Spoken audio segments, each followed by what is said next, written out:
오늘은 11월 23일입니다. 추수감사절이죠. 오늘 함께 나눌 말씀은 예레미야 51장 41절로 51절까지의 말씀이 되겠습니다. 슬프다 새싹이 함락되었도다. 온 세상에 칭찬받는 성읍이 빼앗겨도다. 슬프다 바벨론이 나라들 가운데에 황폐하였도다. 바다가 바벨론의 넘침이여 그 노도 소리가 그 땅을 뒤덮었도다. 그 성읍들은 황폐하여 마른 땅과 사막과 사람이 살지 않는 땅이 되었으니 그리로 지나가는 사람이 없도다. 내가 배를 바벨론에서 벌하고 그가 삼킨 것을 그의 입에서 끌어내리니 민족들이 다시는 그에게로 몰려가지 아니하겠고 바벨론 성벽은 무너졌도다. 나의 백성아, 너희는 그 중에서 나와 각기 여호와의 진노를 피하라. 너희 마음을 나약하게 말며 이 땅에서 들리는 소문으로 말미암아 두려워하지 말라. 소문은 이 해에도 있겠고 저 해에도 있으리라. 그 땅에는 강포함이 있어 다스리는 자가 다스리는 자를 서로 치리라. 그러므로 보라, 날이 이르리니 내가 바벨론의 우상들을 벌할 것이라. 그 온 땅이 치욕을 당하겠고 그 죽임당할 자가 모두 그 가운데 엎드려질 것이며 하늘과 땅과 그 안에 있는 모든 것이 바벨론으로 말미암아 기뻐 노래하리니 이는 파멸시키는 자가 북쪽에서 그에게 옴이라. 여호와의 말씀이니라. 바벨론이 이스라엘을 죽여 엎드려뜨림같이 온 세상이 바벨론에서 죽임을 당하여 엎드려지리라. 칼을 피한 자들이여 멈추지 말고 걸어가라. 먼 곳에서 여호와를 생각하며 예루살렘을 너희 마음에 두라. 외국인이 여호와의 거룩한 성전에 들어가므로 우리가 책망을 들으며 수치를 당하여 모욕이 우리 얼굴을 덮었으니라. 하나님의 말씀입니다. 지금 이 말씀은 이 바벨론의 멸망을 예언하는 말씀이죠. 바벨론은 당시에 이 지중해 연안을 다 통치하는 큰 제국이었습니다. 남유다도 결국 바벨론에 의해서 BC 587년에 멸망하게 되죠. 바벨론에게 이제 이스라엘이 남유다죠. 남유다가 멸망한 후에 사실은 이스라엘이라고 하는 국가가 사라지게 됩니다. 바벨론 제국 이후에 페르시아, 또 헬라 제국, 또 로마 제국이 이제 그 지역을 통치했지요. 그때 나라는 없었지만 유대 민족이 공동체로 남아서 민족 공동체로 성전을 중심으로 해서 그 자리에 머물러 있었습니다. 그러다가 로마 시대에 주후 70년이죠. AD 70년에 이 유대인들이 반란을 일으켰어요. 그래서 로마 제국에서 군대를 보내서 성전을 다 파괴하고 유대인들도 많이 죽게 됩니다. 그 이후에 또 한 번 AD 100년 그 중반기쯤에 또 한 번의 반란이 있게 됩니다. 그때 이제 로마 제국에서 유대인들을 그 땅에서 쫓아내버리고 말아요. 그러면서 유대 사람들이 이제 방랑하는 신세가 된 거죠. 유럽으로 가서 흩어져 살게 되었었는데, 물론 자기들의 공동체를 계속 유지하면서 그러다가 이제 이 홀로코스트라고 하는 엄청난 그런 고난을 당하게 되면서 러시아로 그 사람들이 갔다가 나중에는 이제 유럽에서 계속 어려우니까 이제 미국으로 가게 되죠. 그런 상황 속에 있을 때 이제 시오니즘, 다시 팔레스틴으로 돌아가자라는 운동이 생기게 됩니다. 그때 이제 그 전에 로마 제국에서 유대 사람들을 쫓아내고서는 그 자리에 그 땅 이름을 팔레스티나라고 이름을 정하게 되었어요. 사실은 유대인들이 가장 싫어하는 사람 중에 하나가 바로 블레셋 사람들 아닙니까? 그 블레셋의 이름을 따서 팔레스티나라고 하는 이름을, 그 땅의 이름을 정하게 된 것이죠. 그러면서 유대인들이 흩어지게 되고 그 자리에 이제 아랍 사람들이 들어와 살기 시작을 한 것입니다. 이제 흩어졌던 사람들이 유럽에서 러시아로 미국으로 막 이렇게 돌아다니는 그런 상황 속에 있을 때에 1880년부터 시온주의가 태동이 되면서 다시 옛날 우리의 선조들의 땅으로 돌아가자라는 운동이 생기기 시작합니다. 유대인들이 돈이 많으니까 가서 땅을 사기 시작하고, 그러면서 지금 있는 팔레스틴 지역으로 들어와서 땅을 사고 점점 유대인들이 많아지기 시작하죠. 그 당시에는 영국이 통치를 하고 있었어요. 근데 이제 팔레스틴하고 이미 살고 있던 사람들하고 유대인들하고 잠깐만 갈등이 생기는 것이죠. 그러다 보니까 골치가 아프니까 영국에서 유엔에다 이 문제를 떠넘기고 영국군이 철수를 하게 됩니다. 이 유엔이 이제 중재를 한다고 하면서 팔레스틴 사람들이 살고 있는 지역과 유대인들 사는 지역을 나누게 되죠. 그러면서 1945년에 유대인들이 이스라엘이라고 하는 이름을 가지고 독립국가가 되는 것입니다. 뭐 그런 모든 과정에 미국에서 영향을 크게 행사를 했죠. 왜냐하면 유대인들이 많으니까 미국에 경제적으로 정치적으로 유대인들이 큰 영향력을 끼치고 있는 나라가 바로 미국 아니겠어요? 그러니까 미국이 많이 협조를 해서 그렇게 유엔을 통해서 나라로 인정을 받게 됩니다. 그 지역에 살고 있었던 2000년 동안 살고 있었던 이 팔레스틴 사람들은 점점 밀려나게 되는 거예요. 그러면서 지금의 이제 가자 스트립, 가자 지구, 그다음에 웨스트 뱅크, 서구 지구 양쪽으로 이렇게 나눠서 살게 됩니다.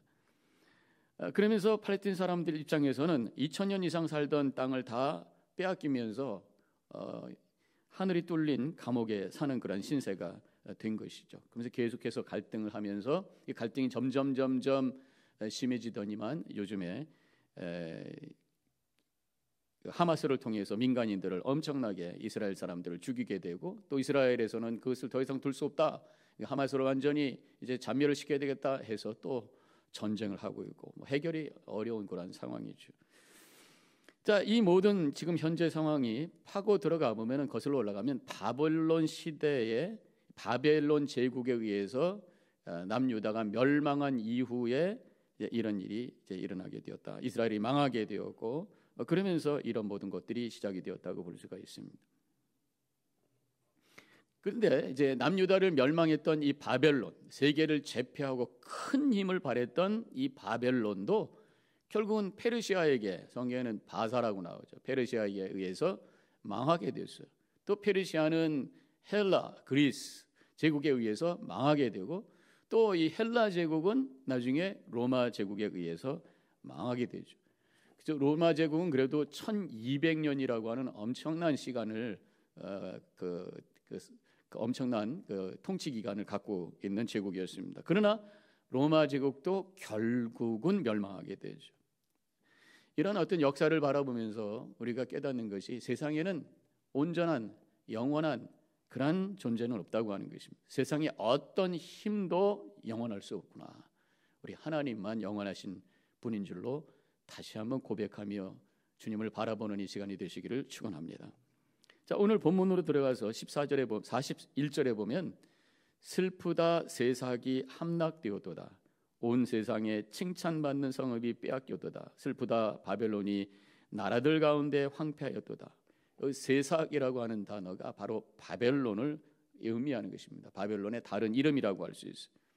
이렇게 이스라엘을 멸망시키고 그래서 하나님의 공의의 도구로 쓰임받았던 이 바벨론이 결국은 또 하나님의 공의의 심판을 받게 되었다고 하는 것입니다. 하나님 없는 존재는 아무리 힘이 강해도 하나님 앞에서는 심판의 대상이 되고 결국 멸망될 존재라고 하는 것을 확인하게 되는 말씀이죠. 바벨론이 멸망당하는데 대조적인 두 가지의 표현을 쓰고 있어요. 바다와 사막. 42절에 바다가 바벨론의 넘침이요 쓰나미 같은 하나님의 심판으로 지금 바벨론이 무너지고 있는 모습이죠. 43절에 마른 땅과 사막과 사람이 살지 않는 땅이 되었으니 사막과 같이 메마른 땅 그러면서 갈증 가운데 있는 그런 심판의 상태를 의미한다고 할 수 있습니다. 저는 여기서 약간 좀 다른 각도겠습니다만은 이 쓰나미 같이 물로 막 넘쳐 흐르는 모습, 사막과 같이 아무것도 없어서 메마른 모습, 극단적인 모습 아니겠어요? 물론 그것이 하나님의 어떤 심판의 모습이면서 우리 삶에서도 너무 많은 것도 이게 하나님의 뜻이 아니라는 거죠. 하나님의 어떤 은혜가 아니라는 것을 깨닫게 됩니다. 너무 없는 것도 이것도 하나님의 은혜라고 할 수가 없잖아요. 그래서 이 성경에 보면은 창세기 30장 8절과 9절에 이렇게 죄송합니다. 잠언입니다. 잠언 30장 8절 9절에 이런 말씀이 나와요. 곧 헛된 것과 거짓말을 내게서 멀리하옵시며 나를 가난하게도 마옵시고 부하게도 마옵소서. 오직 필요한 양식으로 나를 먹이시옵소서. 너무 부한 것, 쓰나미 같이 달려오는 그것이 오히려 나를 멸망시킬 수 있다고 하는 거예요. 너무 없어서 거기에 매여서 하나님 제대로 섬길 수 없다고 하는 것이, 너무 부하게도 말고 너무 가난하게도 말고 일용할 양식으로 나를 먹여주옵소서. 주기도문에서도 우리에게 일용할 양식을 주옵시고 늘 필요한 것, 우리가 욕심 부리지 말고 주신 것 감사하면서 그 은혜 가운데 모든 것을 하나님의 은혜로 고백하며 살아갈 때에 그것이 주님과 동행하는 거룩한 삶이 될 수 있다고 하는 것입니다. 오늘 우리 추수감사절을 맞아서 우리에게 주신 것으로 인해서 감사하고 너무 큰 욕심을 가지고 미래를 향해 나가시는 것이 아니라 일용할 양식을 주옵시고 주님과 함께 동행할 수 있는, 너무 부하게도 마옵시고 너무 가난하게도 마옵시고 그저 주님께서 주시는 일용할 양식을 가지고 주님과 더불어 은혜를 고백하며 살아가게 하여 주옵소서. 감사하시고 결단하는 이 아침이 되시기를 축원합니다. 계속해서 바벨론이 내 멸망에 대해서 이렇게 표현하고 있어요. 44절에 내가 배를 바벨론에서 벌하고 그가 삼킨 것을 그의 입에서 끌어내리니 민족들이 다시는 그에게로 몰려가지 아니하겠고 바벨론 성벽은 무너졌도다. 여기서 벨이라고 하는 것은 바벨론의 우상이, 벨을 바벨론에서 벌하겠다, 벨을 무너뜨리겠다, 그것이 곧 바벨론의 멸망이다, 그런 말씀이에요. 당시에는 나라마다 자기들의 신이 있었어요. 바벨론은 벨, 유대인들에게는 여호와, 야훼. 그래서 전쟁을 하면 신들의 전쟁입니다. 그래서 그 국가와 그 신이 하나처럼 그렇게 고백되었던 시절이었죠. 그래서 여호와 하나님의 그 권능과 능력을 믿고 나아가는 이스라엘 백성들은 늘 승리의 삶을 살 수 있었고, 그런 모든 우상들은 그 하나님 앞에서 결국 무너질 것이고 그 나라들은 다 무너질 것이다. 그런 말씀이 바로 이 말씀입니다. 우리가 고백하고 믿는 하나님은 만유의 주이시고 모든 것을 통치자이신 주권자 하나님이신 줄로 믿습니다. 디모데전서 6장 15절에 하나님은 복되시고 유일하신 주권자이시며 만왕의 왕이시며 만주의 주시요 그 하나님이 나의 하나님이시다 라고 한다면, 하나님이 모든 것을 통치하시고 모든 것을 이기시는 그 하나님이 나의 하나님이시기에 나도 모든 것을 이기는 삶을 살 수 있음을 믿습니다. 고백하면서 주님과 동행하며 미래를 향해 나아가시기를 축원합니다. 바벨론이 무너지는 상황 속에서도 하나님께서는 이스라엘 백성들에게 이렇게 말씀하셔요. 45절에서 나의 백성아 너희는 그 중에서 나와 각기 여호와의 진노를 피하라 그랬어요. 지금 바벨론이 멸망합니다. 거기서 나오라는 얘기예요. 나오게 해 주신다는 말씀이에요. 사실은 바벨론의 유대인 민족들이 포로로 잡혀가 있었어요. 이제 바벨론이 무너질 것입니다.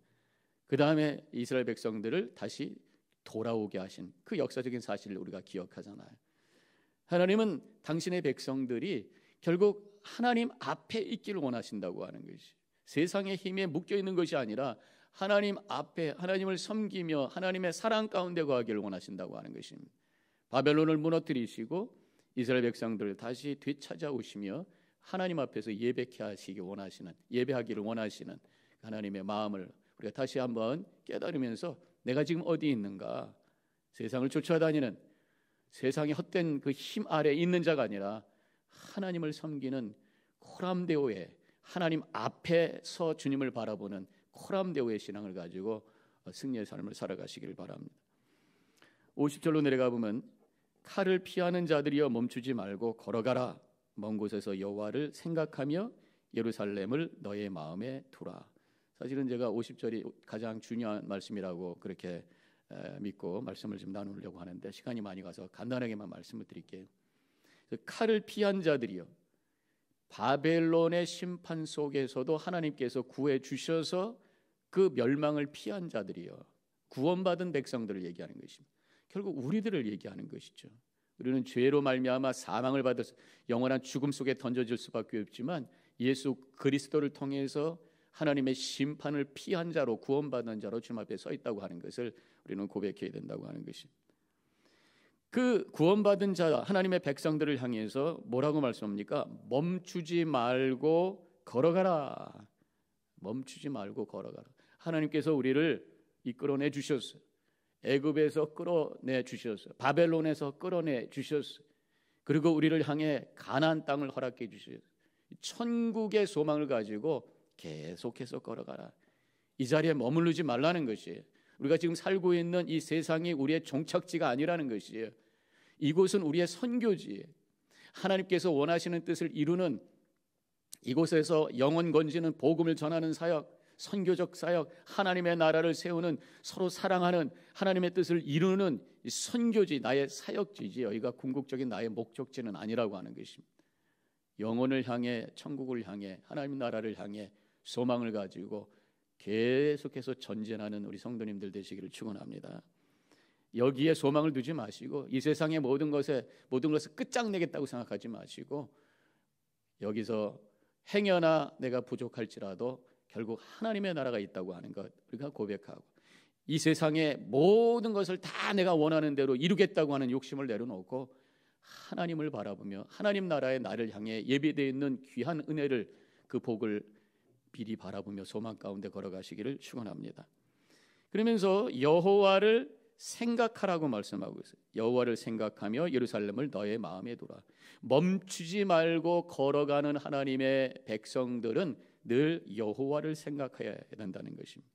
하나님께서 나에게 주신 은혜를 생각하고 나를 구원해 주신 은혜를 감사하고, 오늘 추수감사주의를 통해서 오랫동안 나에게 주신 하나님의 많은 은혜를 감사하고, 또 하나님을 생각한다고 하는 것은 지금 나와 함께 동행하시는 주님을 바라보며 동행하면서 주님의 뜻이 무엇인지를 생각하고, 또 미래를 바라보면서 하나님과 함께 그 영혼을 향해 걸어가는 그러한 믿음의 여정을 살아가는 것이 바로 하나님을 생각하는 것이고, 그때 멈추지 않고 여러 가지 도전이 있어도 거기에 머무르지 않고 빠지지 않고, 빠졌더라도 다시 일어나서 영혼을 향해서 걸어갈 수 있는 믿음의 여정을 가게 될 줄로 믿습니다. 오늘 다시 한번 우리를 되돌아보면서 세상은 결국 무너지는 거예요. 세상의 힘은 우리가 의지할 수가 없어요. 세상 것은 영원한 것이 아무도 없습니다. 주님만이 영원한 신분이시고 주님만이 구원자이시고 하나님만을 우리가 생각하면서 여기에 멈추지 말고 영혼을 향해 하나님 나라를 향해서 계속해서 전진함으로 하나님의 영광을 드러내고 주님의 뜻을 이루어갈 수 있는 우리 모든 성도님들이 되어주시기를 주님의 이름으로 간절히 축원합니다. 이제 우리 함께 다 같이 기도하겠습니다. 감사합니다. 하나님, 오늘 귀한 말씀 저희들 기억합니다. 오늘 말씀을 통해 하나님의 은혜를 깨닫고 오늘 이 감사절 주님의 은혜를 고백하며 주님의 뜻을 향해 걸어갈 수 있는 우리의 믿음의 소유자들이 되어지게 하여 주시옵소서. 하나님만을 생각하게 하옵시고 멈추지 아니하고 미래를 향해 걸어가게 해주셔서 우리의 발걸음을 통해 하나님께만 영광이 되는 귀한 삶을 살아가게 하여 주시옵소서. 감사하며 예수님의 이름으로 간절히 기도하옵나이다. 아멘.